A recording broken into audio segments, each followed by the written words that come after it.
그다음에 서울대 행정대학원에서 행정학 석사를 받고요. 미시간 주립대에서 형사 정책학 박사학위를 받았습니다. 그리고 유니버시티 오브 센트럴 오클라호마에서 교수 생활을 하다가 작년에 귀국을 했는데, 사실 논문 작성법은 제가 그 다른 대학에서 한 학기 동안 강의를 했던 겁니다. 그래서 경기대학에서 한 학기 동안 강의를 했던 과목인데, 이거를 좀 압축해서 좀 이제 한번 여러분들 이제 논문 작성하시는데 좀 도움이 될까 싶어서, 일단은 학위 논문을 중심으로 하지만 이제 다른 것들도 중심으로 하고요. 그 다음에 또 제가 이제 그 박사학위 심사로 또 여러 군데 외부위원으로 참석을 하고, 또 오클라호마 대학에서 석사학위 논문 심사를 하면서 또 논문 쓰는 사람들의 관점이랑 논문을 또 심사한 사람의 관점이 틀리거든요. 그래서 그럼 과연 어떻게 쓰는 것이, 결국은 이제 논문이 가장 중요한 어떤 포인트는 학위 논문 같은 경우는 이제 통과를 하는 거고요. 그 다음에 다른 기존의 아티클들은 이제 퍼블리시가 되는 게 목적이라서, 그러면 과연 우리가 어떤 측면에서 그런 거를 봐야 되는지 그런 걸 간단하게 말씀을 드리겠습니다. 그리고 언제든지 뭐 그 논문 작성하시거나 다른 거 궁금하신 거 있으면 제 연구실로 오시면 언제든지 제가 말씀을 드리겠습니다. 그래서 대략 한 1시간 이내로 끝내려고 하는데, 일단은 뭐 기본적인 논문의 어떤 정의라든지 논문 작성의 순서 어떻게 써야 되는지, 그 다음에 좋은 논문을 쓰기 위해서는 어떻게 해야 되는 건지, 그 다음에 어떤 자료의 검색, 그리고 과연 이제 우리가 자료를 찾을 일이 제일 많거든요. 논문 쓰려면 자료를 제일 잘 찾아야 되거든요. 그래서 자료를 어떻게 찾아야 되는지, 그리고 이제 이게 되게 중요한 건데, 이제 annotated bibliography라고 그래서 그 여러분들이 자료를 읽으면 그게 여러분들 것이 돼야 되거든요. 이렇게 이게 논문 쓸 땐 많은 논문, 다른 논문들을 읽잖아요. 근데 그때는 생각이 나는데 그리고 사라져 버리는 거예요. 근데 여러분들이 읽은 논문들을 이제 이런 요령에 따라서 막 반 페이지 정도로 압축을 해버리면 여러분께 되는 거죠. 저도 이제 제 나름의 어떤 라이브러리가 있거든요. 제가 읽은 논문들이 2년 후에는 잘 기억이 안 나잖아요. 네. 그게 그래서 그런 것들을 그 적어 놓으면 좋아요. 그다음에 사실 통계학은 뭐 사실은 이거는 뭐 2학기, 3학기 이상을 해야 되는데, 이거는 간단하게 통계학이 뭔지 한번 확인해 보시면 좋을 것 같고요. 그 다음에 이제 통계적 추론. 사실은 여러분들이 보시면 논문 쓸 때 가장 중요한 게 그런 거거든요. 그러니까 이제 만약에 설문 같은 거 하시면 통계한다고 그러잖아요. 통계를 돌리고 이제 분석을 하잖아요. 이제 그런 걸 과연 어떻게 하는 건지. 통계라는 게 결국은 기본적인 마인드는 사실 되게 어려워 보이는데, 통계는 그런 겁니다. 우리가 이제 전체 인구를 다 만약에 설문을 하면 통계가 필요 없어요. 왜냐면 우리가 전체 의견을 다 아니까. 근데 사실은 통계라는 이유는 뭐냐면 그 중에서 뽑아서 하다 보니까, 그럼 과연 우리가 이 뽑은 게 전체를 대표하는지, 예를 들어 경찰대학 480명 있으면 40명만 뽑아서 우리가 했단 말이에요. 대학생 의견을 수렴하기 위해서. 그러면 과연 이 40명이 480명의 의견을 전체적으로 수렴한 건지 보기 위해서 이런 여러 가지 통계적 기법들이 나오는 거거든요. 그러니까 만약에 모집도 않은 전체적으로 통계가 필요 없는 건데, 그렇지 못하기 때문에 통계가 나오는 건데, 이런 건 간단하게 제가 그냥 정말로 수박 겉핥기식으로 이렇게 넘어가고 개념만 알고 계시면 될 것 같고요. 그 다음에 마지막으로 이제 논문의 투구, 뭐 SSCI가 과연 어떤 게 SSCI인지 요즘 한창 얘기가 떠돌잖아요. 그러니까 뭐 이제 SSCI. 근데 우리 분야는 사회과학이다 보니까 이제 소셜 사이언스 사이테이션 인덱스인데, 그럼 과연 그런 게 뭔지, 그 다음에 연구대전 등재지, 그 다음에 이런 거 실으려면 어떻게 해야 되는지 간단하게 제가 말씀을 드릴게요. 그래서 기본적으로 연구는 이제 여러분들 잘 아시겠지만 기본적으로 어떤 밝혀진 사실에 도를 하나 더 얻는 거죠. 그러니까 보면은 특히 박사과정 학생들의 논문을 보면 되게 포부가 원대한 경우가 많아요. 뭐 저도 그랬지만은 되게 뭐 여러 가지를 하고 싶은 거, 이것도 해보고 싶고 저것도 해보고 싶고 막. 그런데 중요한 건 저 이제 미국에서 우리 지도교사가 저한테 그랬거든요. 야, 너는 논문이라는 게 탑을 쌓는 게 아니다. 탑을 네가 쌓는 게 아니다. 너는 올려진 탑 위에다가 돌을 하나 얹는 거다. 그게 네 논문인 거다. 그러니까 항상 논문을 준비하실 때 이제 그런 거 되게 막 거창하게, 난 정말 한번 경찰 전반에서 해봐야겠다. 이러면 안 돼요. 정말 좀 이렇게 세밀하게 들어가서 이거 누구나 하는 건데 라는 말에 나올 정도까지도 관계없어요. 기본적으로 그렇잖아요. 그러니까 항상 상식에 근거하지만 그런 게 과학적으로 뒷받침되는지 이런 게 제일 중요한 거거든요. 그래서 그런 것들, 그러니까 항상 주제는 너무 크게 잡다 보면 나중에 그 컨트롤이 안 되기 때문에 그런 것들은 좀 중요하시게 여기고, 그 다음에 우리 같은 경우는 이제 응용 연구라고 그러죠. 그러니까 이제 어떤 기존에 밝혀진 지식이나 이론 같은 경우, 그럼 과연 뭐 우리가 이제 보통 경찰들이 많으니까 경찰엔 이게 이루어질까? 그러니까 이를테면은 일반 교육 공무원을 대상으로 어떤 설문을 해봤어요. 그래서 뭐 이러한 요인들이 만족도에 영향을 미친다. 그럼 과연 경찰도 똑같을까? 이런 것도 하나 논문이 될 수 있는 거죠. 그러니까 이제 응용을 해보는 거죠. 아니면 어떤 이론들이 있어요. 뭐 범죄 억제 이론이 있으면 과연 그 이론이 맞는 건가? 한번 테스팅을 해보는 거죠. 그래서 과연 맞는 건지, 또 미국에서 어떤 연구가 이루어졌으면 이게 한국에서도 맞는 건지 한번 볼 수 있는 거죠. 그런 식으로 어떤 응용 연구가 있고, 평가 연구는 뭐냐면 어떤 정책을 하잖아요. 그러면 그러한 정책이 제대로 목표한 대로 달성이 됐는지. 그러니까 논문은 여러분들이 쓸 때 다양한 방식이 있습니다. 그러니까 뭐 그런 이론의 어떤 검증이라든지, 아니면 어떤 다른 분야에 있던 걸 이쪽 분야에서 한번 해본다라든지, 아니면 경찰에서 어떤 정책을 시행을 했는데 그런 정책이 성공적으로 됐는지 안 됐는지 평가 연구라고 그러거든요. 사실 평가가 되게 어려운 게 이제 지표 같은 거 개발하는 게 어려운데, 그런 것들을 이제 여러분들이 한번 개발해 보는 거죠. 그럼 만족도 같은 게 있는데, 그럼 과연 우리가 어떻게 만족도를 측정할 것인지, 그런 지표들을 여러분들이 한번 개발해 보시는 거죠. 그래서 논문은 기본적으로 이제 학위 논문하고 학술 논문들이 있죠. 그래서 학위 논문을 thesis-라고 그러죠. 근데 그 중에서도 학위 논문에서 석사학위 논문을 주로 이제 특별하게 thesis-라고 그러고요. 박사학위 논문은 dissertation-이라고 그러고요. 보통 아리클이라고 그러면 이제 그런 건 이제 학위 논문들. 그래서 우리가 흔히 보는 뉴스 기사, 그거는 뉴스 아리클이라고 그러고요. 보통적으로 아리클 그러면 우리가 흔히 말하는 그 학술지에 나오는 논문들은 그냥 아리클이라고 그럽니다.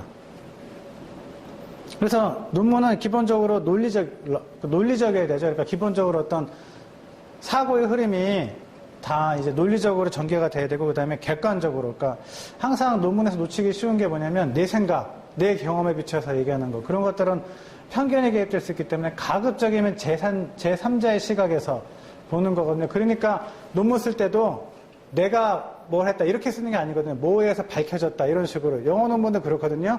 영어 논문 쓰실 때도 뭐 I found it 아니고 뭐 it was founded, 뭐 it was found 이런 식으로 객관화되게. 그러니까 내가 1인칭에 들어가는 것보다는 제3자의 시각에서 객관화되게 쓰여져야 되거든요. 그 다음에 기본적으로 독창적이어야 되죠. 그러니까 이제 사실 문제되는 게 어떤 표절 같은 게 요즘 많이 나오는데, 아이디어가 기본적으로 참신해야겠죠. 그러니까 돌을 하나 쌓지만 어느 누구도 안 쌓아놓은 돌인 거죠. 기존에 이미 다른 사람들이 쌓은 대로 똑같은 돌을 쌓는 게 아니죠. 나는 다른 방식으로 돌을 쌓는데 다른 모양의 돌을 쌓는 거기 때문에 그런 독창성은 상당히 필요한 거죠. 그러면서도 이제 완전하고 간결해야 됩니다. 그러니까 너무 중원부원에서 옛날에 한번 제가 박사학위 논문 심사를 간 적이 있는데 그 친구가 한 400페이지 넘게 썼어요. 그래서 되게 이제 막 뿌듯한 거죠. 스스로는 이제 한 400페이지 썼으니까. 그런데 사실은 보면 똑같은 내용 계속 말만 바뀐 거예요. 근데 독창적인 게 하나도 없어요. 그러니까 결국은 보고서밖에 안 되는 거예요. 이론적인 파트가 없고. 그러니까 이론의 논문에서 가장 중요한 거는 이론, 그 다음에 과학적 연구 방법이 들어와야 되는 거. 그런 게 없이 기술한 거는 그냥 보고서거든요. 우리가 흔히 말하는, 우리가 항상 늘 생산하는 공문들 있잖아요. 보고서. 근데 그거와 논문의 가장 큰 차이점은 뭐냐면 어떤 연구 방법. 우리가 나온 어떤 여러 가지 대책이나 이런 게 여러 가지 실험이라든지 뭐 통계적 기법이라든지 과학적 분석을 통해서 나왔다면 논문으로 볼 수 있는 거죠. 그러니까 여러분들이 실시한 여러 가지 정책 중에서도 논문이 될 수 있는 것들은 어떻게 하면 되냐면, 여러분이 일단 정책을 하잖아요. 그러고는 그 이제 한번 설문을 해보는 거죠. 이런 정책이 있는데 어떻게 생각하십니까? 뭐 아니면 한번 시행을 해보고 이걸 평가를 해보는 거죠. 뭐 이를테면은 전국적으로 시행한 어떤 순찰 방법이 있는데 일단 한 경찰서 한번 시범적으로 해보는 거죠. 이게 과연 효과가 있는 건지 없는 건지. 그리고 전국적으로 시행하는 거죠. 그런 것들도 만약에 여러분들이 검증을 과학적 방법을 했다면 그렇게 여러분이 한 것들도 논문이 될 수 있는 거죠. 물론 이제 정책 보고서도 되겠지만 하나의 논문으로도 나올 수가 있는 거죠. 그 다음에 또 하나는 뭐냐면 재현성이라고 그래서 여러분들이 한 논문들이 다른 사람에 의해서 검증이 돼야 되는 겁니다. 그래서 검증이 안 되면 사실은 논문이 아닌 거죠. 그러니까 여러분들 어떤 방식으로 했는데 그게 일회성으로 지나간다. 그럼 사실은 다른 사람이 검증할 방법이 없단 말이에요. 그런 것보다 예를 들어 여러분이 뭐 경찰관 만족도로 조사를 했다. 어떤 설문지를 가지고. 그럼 다음 사람이 또 여러분이 가진 설문지를 가지고 또 해볼 수도 있는 겁니다. 그래서 검증을 해보는 거죠. 이를테면 여러분 논문에서는 90%의 사람들이 찬성했다가 나왔다. 만족도에서. 근데 다른 사람이 똑같은 걸 해보니까 10%가 나왔다. 그럼 뭔가 이제 문제가 있다는 거죠. 재현을 해보는 거란 말이에요. 그래서 비슷하게 나왔다 그러면 이 사람은 연구에 신뢰도가 있구나. 그런 게 없다면은 이제 그런 어떤 논문으로서 자격이 없는 거고, 그 다음에 논문의 체계는 기본적으로 어떤 요약, 애브스트랙트가 있어야 되고요. 서론, 그 다음에 이론적 배경, 연구 방법, 연구 결과, 결론 및 논의. 그 다음에 논문, 이거 그림이 안 나오는데 일단 논문 작성할 때 가장 중요한 게 주제거든요. 근데 주제 선정에서 가장 키포인트는 뭐냐면 여러분이 아는 거. 그러니까 논문 주제를 쓸 때는 여러분들이 아는 거 쓰셔야 돼요. 이거는 되게 좋아 보인다. 그게 아니고 여러분들이 제일 잘하는 거. 그러니까 여러분이 우리가 다 경찰이니까 경찰화 주제를 쓰는 게 아무래도 소방관의 주제를 쓰는 것보다 낫겠죠. 만약에 학위 논문을 쓰려고 하는데 소방관의 직무 만족도, 이건 여러분 잘 모른단 말이에요. 그런 주제로 접근하는 것보다는 여러분들이 아는 주제, 뭐 경찰 활동이라든지 경찰대학의 제도라든지 이런 여러분들이 아는 주제를 선택하는 게 가장 키포인트입니다. 간혹 보면 이제 학생들이 보면은 주제가 되게 멋있는 것들이 있어요. 이거 되게 멋있고 해보면 좋겠다. 자기가 잘 모르는 거. 그러면 시간이 너무 오래 걸리는 거예요. 그래서 여러분들이 기본적인 마인드는 뭐냐면, 저도 우리 지도 교수가 뭐라 그러냐면 제일 잘 된 논문은 끝낸 논문이다. 학위 논문은 빨리 끝내는 게 최고입니다. 뭐 그걸로 내가 한 3년을 장기적인 실험 프로젝트를 해서 정말 뭔가를 밝혀내겠다. 이거는 학위를 받고 하는 게 좋아요. 그거는, 그러니까 학위라는 게 뭐냐면 일종의 라이센스거든요. 그러니까 저도 이렇게 학위 심사를 가면 이 사람이 어떤 위대한 발견을 했는 것보다는 과연 이 사람이 혼자서 이제 박사학위 논문 같은 경우는 혼자서 연구를 수행할 능력이 되는가, 그걸 보는 겁니다. 그러니까 학위 논문이라는 것은 결국은 내가 이만큼 능력이 된다는 걸 보여주는 겁니다. 그러니까 기본적으로 주제를 내가 어떻게 선정할 줄 알고 그에 맞는 연구 방법을 설정을 하고 거기에 따라서 연구를 진행을 해서 분석을 하면 그에 따른 결과를 제대로 해석해서 정책적 함의까지 제시한다. 이런 틀을 혼자서 할 수 있는지를 보는 거거든요. 그렇기 때문에 기본적으로 여러분들이 이렇게 특히 학위 논문 하실 때는 가능한 빨리 할 수 있는 거, 뭐 정책 평가를 하는데 이 정책에 3년 걸리니까 3년 동안 면밀히 살펴봐서 하겠다. 이거는 굳이 학위 논문에서는 필요 없는 겁니다. 오히려 뭐 가장 간략하게 하려면 빨리 한번 설문을 해서 설문 결과 분석해서 일단 가는 거죠. 그래서 내가 이렇게 할 줄 안다 보여주고 나서 그 다음에 학위를 딴 이후에 내가 하고 싶은 연구는 그때 하는 거죠. 그래서 그 다음에 주제는 뭐냐면, 그 다음에 중요한 거는 내가 접근할 수 있는 데이터여야 돼요. 요즘은 이제 정보 3.0이라서 데이터들을 많이 열어주긴 하는데 그래도 한계가 있단 말입니다. 그래서 특히 이제 경찰들은 아무래도 내부적인 데이터에 접근하기 쉽잖아요. 근데 뭐 이런 건 있잖아요. 뭐 부패를 한다 해서 경찰관의 어떤 뭐 부패 유형이라든지 그런 걸 한다고 하면 사실은 내부적으로 얻을 수는 있지만 외부적으로 공개가 곤란한 자료들이 있잖아요. 옛날에도 그래서 과거에도 보면 그런 부패에 대해서 논문을 쓰신 분이 내부 자료로 공개가 되는 바람에 사실 좀 어려움을 겪었던 분들이 계셨거든요. 그러니까 가장 중요한 거는 그런 데이터가 이용이 가능하고 그 다음에 공개가 가능한 거, 그 다음에 쉽게 얻을 수 있는 거, 그런 주제가 나와야 되는 거죠. 그 다음에 어떤 명확한 결론을 낼 수 있는 거. 그러니까 해석에 있어서 어떤 논란의 소지가 없는 것들, 좀 명쾌한 것들이 제일 좋거든요. 그런 것들을, 그러니까 주제 선정이 제일 어떻게 보면 키포인트입니다. 그래서 여러분이 논문 쓰실 때 주제를 제일 잘 잡으셔야 돼요. 그게 어차피 주춧돌이기 때문에 주제가 한번 어긋나 버리면 그 다음에 쭉 뻗어나간 걸 다시 되돌리려면 상당히 그만큼 결국 기간이 없어지기 때문에 주제 선정이 가장 중요한 게 되겠습니다. 그 다음에 어떤 논문 작성 계획, 그 다음에 문헌 고찰, 건 제가 나중에 또 설명을 드릴게요.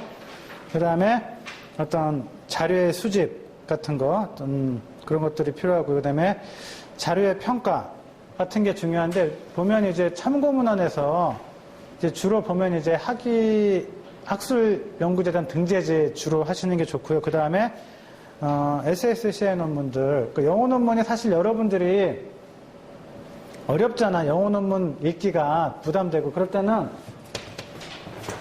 그러니까 한국 논문 되게 쉬운데 영어 논문도 읽을 때가 가끔씩 많이 있어요. 그럴 때는 어떻게 보시면 되냐면, 영어 논문의 기본적인 틀은 이렇게 되어 있습니다. 그러니까 처음에 앱스트랙트가 있거든요. 기본적인 틀이니까 이제 국문 요약. 그 다음에 인트로덕션 있고, 그 다음에 리터러처 랩이 있고요.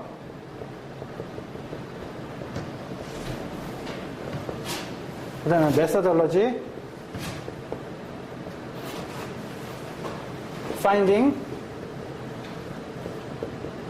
그 다음에 컨클루전 이렇게 했거든요. 사실 보통 논문들이 한 20페이지, 30페이지 되는데 여러분들이 이렇게 영어 익숙하지 않으면 이걸 다 읽으려면은 어려워요. 그리고 시간도 너무 오래 걸리고. 그래서 보통 저 같은 건 어떻게 하면 앱스트랙트를 먼저, 일단 앱스트랙트는 봅니다. 기본적으로. 그럼 이제 기본적인 큰 표현 나오거든요. 뭐를 우리가 연구를 해보니까 뭐 400명을 설문조사해서 나오니까 기본적인 파인딩은 이거다. 이게 나오거든요. 그러니까 앱스트랙트 읽어보신 다음에 인트로덕션도 한 두세 패러그래프. 뭐냐면 그 패러그래프 뭐냐면 이 주제가 왜 중요한지를 얘기해 주는 거거든요. 왜 연구를 해야 되는지. 그 이런 중요성, 주제의 중요성을 알기 때문에 이렇게 읽어보고 이거는 사실 건너뛰어도 됩니다. 그 다음에 파인딩으로 가시면 돼요. 컨클루전보다 파인딩이 더 중요한 게 많거든요. 그리고 이렇게만 읽고 만약에 이게 그렇게 크게 중요한 논문이 아니시면 여기서 끝내는 거고 만약에 이게 정말 내 어떤 논문의 가장 키 포인트다라고 생각이 되면 그 다음에 이걸 읽는 겁니다. 리터러처 리뷰. 왜 리터러처 리뷰가 중요하냐면 이게 문헌 고찰인데 결국은 이 사람이 자기 주제에 가장 알맞은 문헌들만 모아놓은 거거든요, 이게. 그러니까 이것만 쭉 따라가면은 내가 또 관련된 그 논문들을 읽을 수 있잖아요. 그래서 보통 학위 논문을 쓰실 때는 영어 논문 같은 경우는 메인은 한 두세 개 정도만 생각하시면 돼요. 많이 읽으실 필요 없고 정말 내 주제에 이게 맞는다. 그래서 가급적이면 최신. 왜 그러냐면 그래야지 더 관련된 문헌을 찾을 수가 있거든요. 내가 만약에 이게 뭐 1990년에 쓰여진 거다. 그러면 여기는 리터러처도 결국은 90년까지밖에 업데이트가 안 된 거거든요.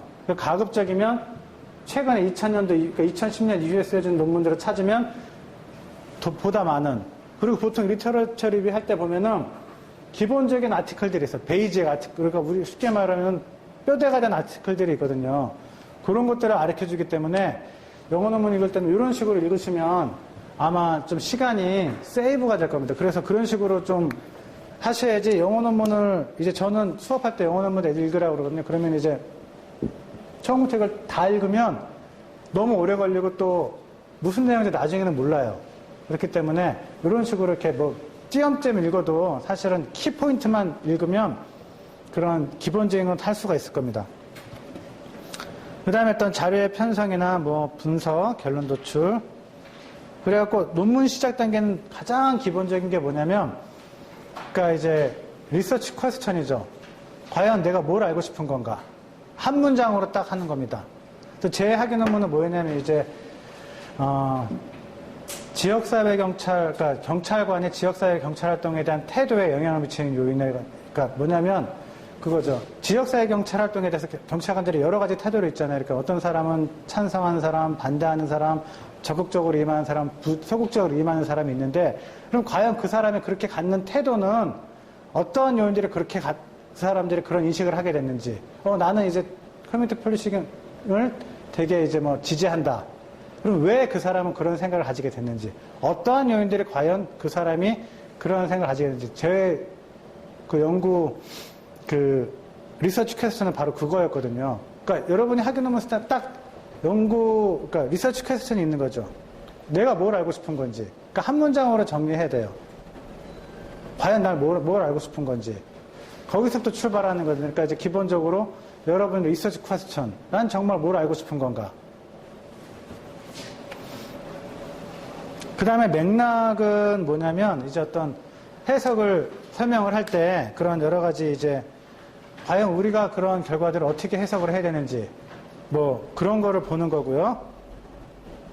그 다음에 기본적으로 이게 논문은 좀 장시간이 되는 거기 때문에, 계속적인 평가가 있어야 됩니다. 안 그러면 나중에 보면은 그런 길들을 잃어버릴 수가 있거든요. 그 다음에, 자료의 수집하고 어떤 정리들이 필요하다면 어떤 결과를 정확하게 전달하는 것도 상당히 필요하겠죠. 여기는 이게 잘 안 나오는데,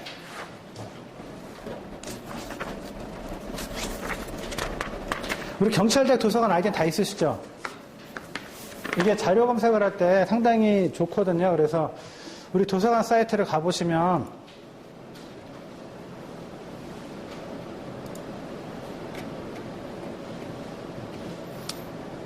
이런 이제 좋은 데이터들이 있거든요. 그래서 여러분들이 보시면 이제 웨스트로 같은 경우는 이제 법 관련된 것, 여러분이 법학 관련 쓴다 그러면 법학 관련 논문들을 할 수가 있고요. 그 다음에 그 로앤비는 이제 우리나라 거 볼 수가 있고요. 그 다음에 학술자 업무 것을 또 이제 DBPR 같은 경우도 상당히 좋죠. 키스도 그렇고 상당히 좋고요. 그 다음에 제이스토어는 외국 논문 살 때 되게 좋아요. 그래서 이건데 검색을 해보면 상당히 유용한 논문들을 많이 찾을 수 있고요. 그 다음에 국회 도서관 그런 거 이제 학위 논문 찾으실 때 상당히 도움이 되실 겁니다.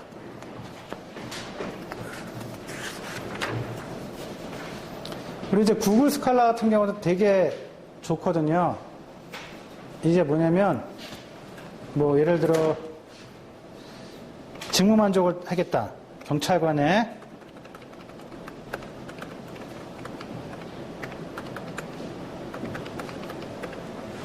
이렇게 쳐보시면 쭉 나오거든요. 여러 가지 것들이.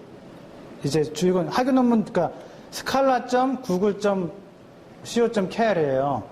이거 이제 학술 검색인데 이렇게 치시면 이런 것들은 이제 내가 PDF로 볼 수 있는 거예요.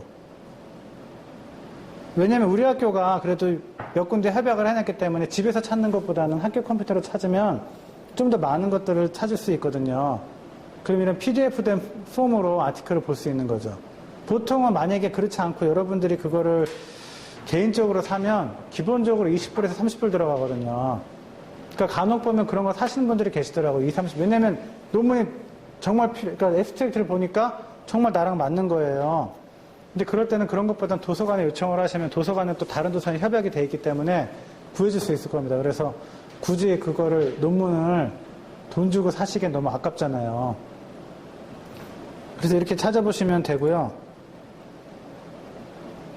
그 다음에 이거는 뭐냐면 이제 아까 말씀드린 이제 어노테이드 비블리오그래피인데 여러분들 나름의 어떤 스스로의 어떤 도서관을 만드는 거죠. 논문을 읽어보신 다음에 그런 간단하게 요약을 쓰는 건데 중요한 거는 앱스트랙트나 틀린 거는 앱스트랙트는 논문만 요약한 건데 여긴 여러분들의 비평이 들어가는 겁니다.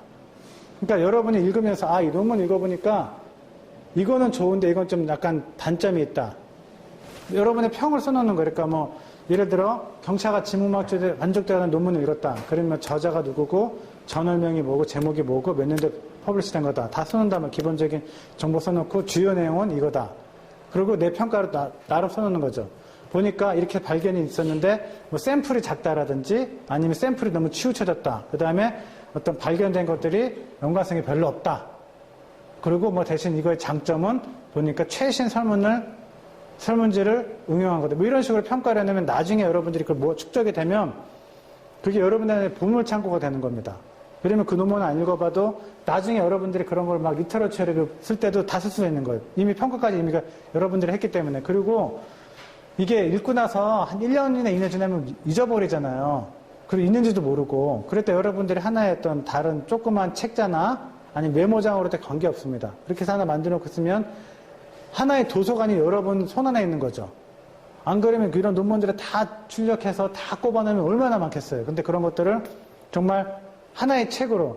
그래서 여러분의 작은 도서관을 만들기 위한 게 바로 이런 AB죠. Annotated Bibliography고.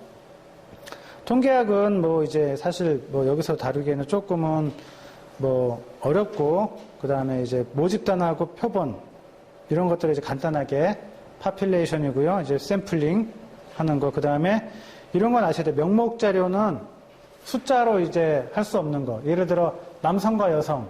남성은 1번, 여성은 2번. 그렇다고 해서 그게 뭐 남성이 여성보다 우월하다 이런 건 아니잖아요. 그러니까 순서가 없는 거. 명목 촉도라고 그러거든요. 그런 것들은 오디널 데이터. 이건 순서 자료인데 왜 이게 중요하냐면 명목 촉도는 순서가 없잖아요. 증가됨이 없고 감소되는 게 없잖아요. 그냥 하나의 넘버들이기 때문에 통계적 방법이 틀린 겁니다. 통계 기법을 여러분들 간혹 보면 SPSS 프로그램으로 아무거나 막 돌리는 경우가 있거든요. 근데 그렇게 되면 이제 큰 치명적인 오류를 범할 수가 있는 거죠. 그래서 기본적으로 어떤 변수의 성질에 맞는 통계적 기법을 활용하죠. 그래서 기본적으로 내 자료가 어떤 자료인지를 구분할 수 있어야 돼요.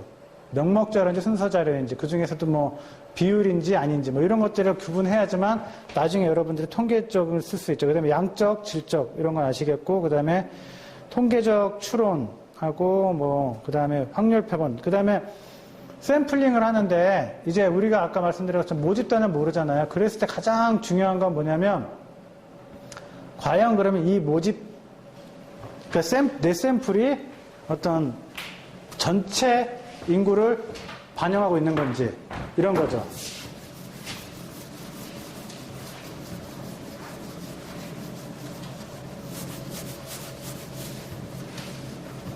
지금 세 분 오셨잖아요. 근데 과연 그럼 여러분들이 그 우리 대학 교직원을 다 대표할 수 있는 건지 만약에 제가 이제 교직원들의 직무 만족도를 알고 싶어요.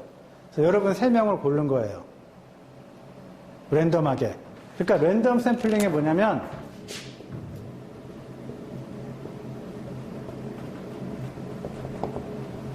이런 겁니다. 그러니까 누구나 다 똑같은 뽑힐 기회가 있는 거예요. 그러면 그건 랜덤 샘플링입니다. 기본적인 게 뭐냐면 확률이 어느 누구나 똑같은 확률이에요. 내가 대학생을 1명 뽑으면 480명 모두가 480분의 1이 되면은 랜덤 샘플링이죠. 근데 만약에 제가 이 강의를 이를테면 석사학위 이상 되신 분들만 오세요. 걸러버렸단 말이에요. 한 단계. 그러면 지금 오신 분들이 교직원을 대표한다고 볼 수가 없단 말이에요. 근데 내가 왜 필요하냐면 내가 필요한 거는 석사학위 가진 석사학위 가진 이상의 사람들에 대한 만족도만 필요하다. 그럴 때 내가 자른단 말이에요. 그런 건 뭐냐면 이제 컨베니언스 샘플링 내 편에서 자랐단 말이에요. 그러면 과연 이게 전체 집단을 대표하냐? 아니란 말이에요.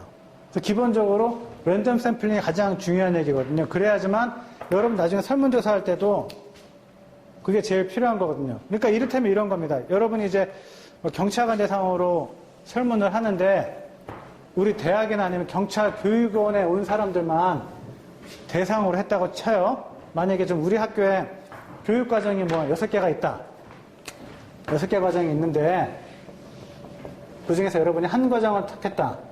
그래서 그 사람들을 대상으로 설문을 했다. 그럼 사실 이거는 랜덤 샘플링이라고 볼 수 없죠. 왜냐하면 교육이 올 때 이미 한번 걸러진 거잖아요. 물론 이제 교육이 희망하는 사람들이 되지만 어찌됐든 간에 한번 걸러져서 온 거잖아요. 우리 교육기관에.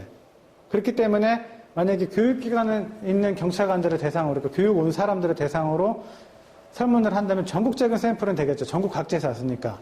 전국적인 샘플은 되지만 랜덤 샘플링은 아닌 거죠. 이미 한번 어찌됐든 간에 걸러져서 왔기 때문에. 이를테면 뭐 교통사고 조사 과정이다. 그러면 거기 근무한 사람들만 부른 거잖아요. 그리고 뭐 아니면 무슨 과정이다. 직무 과정이다. 그래도 기본적으로 뭐 몇 년 이상 근무한 사람들만 오는 거잖아요. 그리고 또 정년이 뭐 1년 이내 남은 사람은 안 된다. 뭐. 일단 기본적인 걸러지는 것이 있기 때문에 그러면 대전제인 어떤 모든 사람이 똑같은 확률을 가진다는 전제는 위배되기 때문에 그런 건 랜덤 샘플링이라고 볼 수 없죠. 그 다음에 통계량, 그 다음에 점 추정하고 구간 추정. 이거는 뭐 이제 뭐 1에서 5까지랑 뭐 아니면 포인트 이런 건데, 뭐 그 다음에 가설의 검증, 이제 하이퍼티시스라고 그러는데 이제 그런 거를 이제 통계적 가설이 이제 규모 가설이라고 그러거든요. 그래서 이제 그걸 어떻게 부인하는지 대립 가설. 여러분들이 이제 이런 학연 한번 쓰셔야 돼요. H1, 뭐 H0, H1. 그 다음에 이제 가설 검증, 유의 수준 이런 통계학적이기 때문에 그 다음에 이제 기본적으로 이제 여러분들이 흔히 말하는 SSCI 이제 우리 학장님 아니면 항상 말씀하시는데 이게 우리나라는 어떻게 보면 정말 뭐라 그러지? 바이블처럼 생각이 되는데 제가 사실 미국에서 있을 때는 의미 없었던 거거든요. 전혀 의미 없는, 그러니까 뭐 전혀 의미 없다고 보기는 어렵지만 미국에 있을 때는 전혀 신경도 안 쓰던. 그러니까 어떻게 되냐면 물론 그렇다고 미국 저널이 뭐 평가를 안 한다는 거예요. 거기는 오히려 더 큰 평가를 하는데 이거는 기본적으로 SSCA가 뭐냐면 보이죠? 그러니까 탐슨 앤 로이터스라는 출판사가 있어요. 여기. 이 출판사가 되게 메이저 출판사인데 이 출판사에서 본 거예요. 그러면 이 논문들이 계속 인용이 되잖아요. 출판사에서 보통 이런 대형 출판사들이 저널들을 많이 갖고 있어요. 그러니까 우리나라는 학회지가 학회 교수들이 갖고 있잖아요. 그래서 뭐 예를 들어 공안행정학회다.